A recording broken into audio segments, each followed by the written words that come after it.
Good, ladies and gentlemen. This is Michael Elgin, also known as Magic Mike with mag-fedsamurai paintball. And I've had this very special week in the last weeks. I've had this GMAG on loan from Kushu at MagFed Pro Shop. It's one of the prototypes. It's not one of the released ones. And I will say there are a number of things. Evan says there's like 11 different things that are different between the current prototype and the release model. This is Mildred. This is my Para Pro. Been modified a bit. Has the M17 CQC lower bolt and spring. Has the stock Para Pro heat core, but it has an HCS attached to it and modified slightly. Has a HH wheel and a Weaver rail for an extra cant. Bushnell scope. Has a rangefinder in it, and pretty much looks just like the telescope I had when I was a kid, and weighs about as much too. A Mott's handguard attached to a MB Gunworks breech. You can see I don't have a hopper port anymore, and I'll probably cover this up at some point with a mock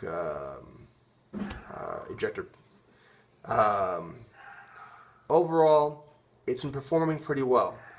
The only downside is that my mags have not been working as well as they could be, because what I'm currently using are these old 10-round magazines from about as old as the Para itself. These I got from Teflon Don, just like the original body. Problem is, well, let's just say this, I love these mags generally.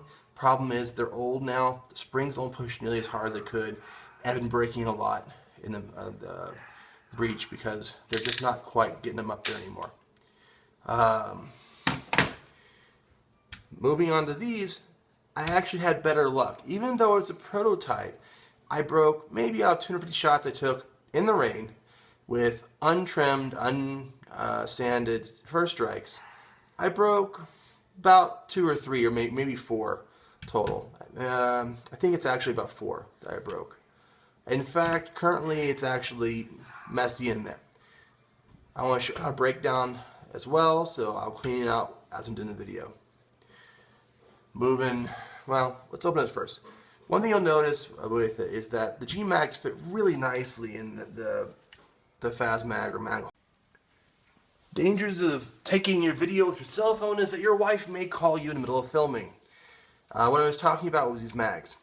These fit really nicely in here. One thing I've had problems in the past with these is that you can tell that when you pull them out, they stick out much farther. With both these mags and my Diadem mags, I've had times where I've broken these because I've caught on something.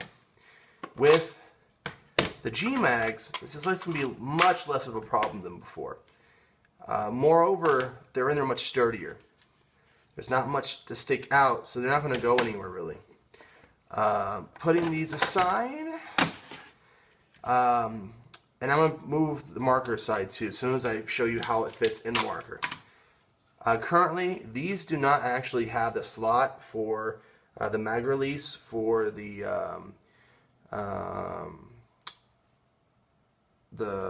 side release metal mag wells.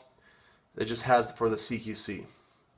Not a big deal. That's going to be added for the final, and it actually fits really well, so it's not going to be a problem. So this is where we sit.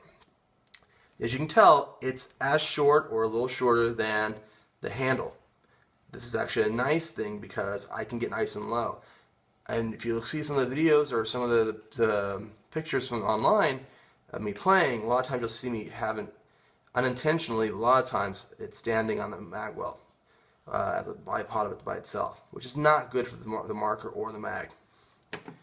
Instead, this will fit nice, and I won't have to worry about it if I get low to the ground. And these actually hold more shots than the 10 mount.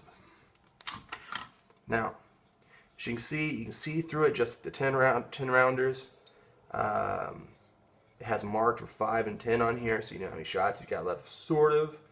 It's nice and grippy. It's got the Grizzin logo on here, and it's got a lot of places where you can get a hold of it. overall, I'm really happy with the mag as far as it performed. This mag performed rather well, I think. Moreover, I want to show you that's a lot easier to clean. When cleaning these, you always have to take the 2 screws out, and you have to take out springs, and everything gets nasty pretty quick. You get used to it, but you can't really do it on the field so easily. This might be interesting in the fact that I believe you actually could take it down the field. Now, I'm going to use a couple tools here just because this is a pre-production model, and you can see it's got some paint in there. The one main thing here is, I found that makes it easier is this little knob here. Push it down with anything, it's fine. And then you pull it out. Comes out. Now, this is spring loaded. I want to let you know, considering I just shot this thing across the warehouse over at mag-fed Pro Shop, is that you want to move it out slowly because this thing will shoot off. But once you do, you can basically pull it all out.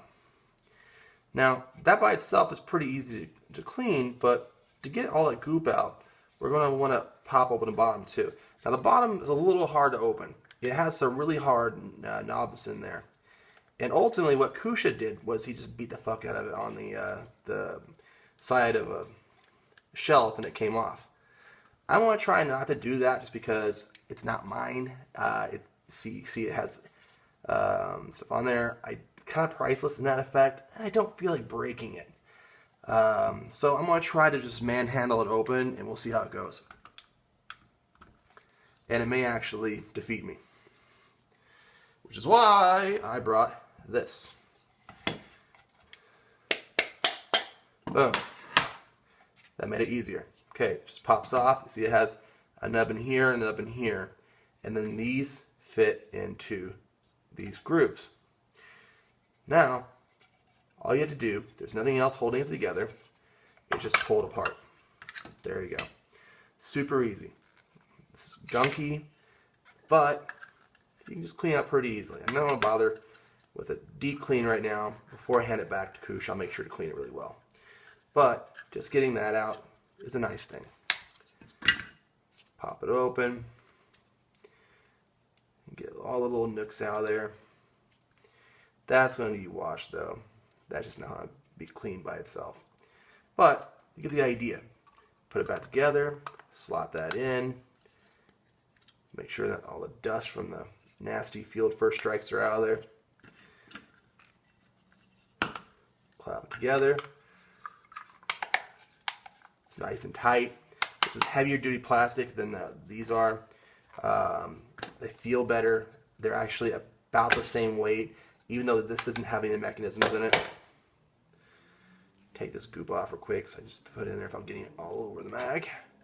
Now, you see this has a shape right there as well, so you really can't put it in wrong unless you try really hard at to do so. You just kind of push it through.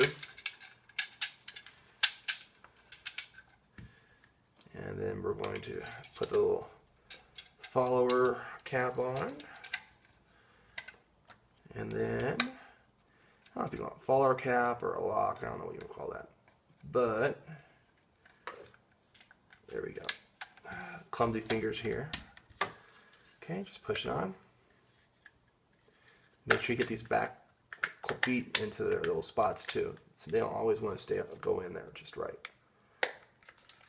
And it's going to take a little bit of wiggle room.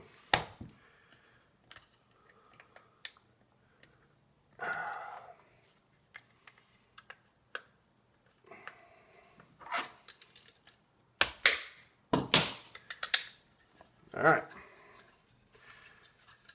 Bottom. That's pretty snug. And I really think it works. Actually, it didn't take much when you hit it from the side there. That was okay. Trying to do it with bare hands was a pain in the ass. Anyways, it's the Tempest Mag. Overall, I think it's a great product. This one has a few things to be changed though. There's a little ridge here in the back. Doesn't have the place for the magwell to fit in there for the metal magwell. But overall, like the form factor, the way it's worked so far, it's worked pretty well. I can't complain. And I look forward to actually be able to get them. And if it wasn't for the fact that it's Chinese New Year right now, they might actually be in the stores. So we're waiting for everyone to get their New Year's over so they get back to work and make my mags. I'm looking forward to them. Thank you.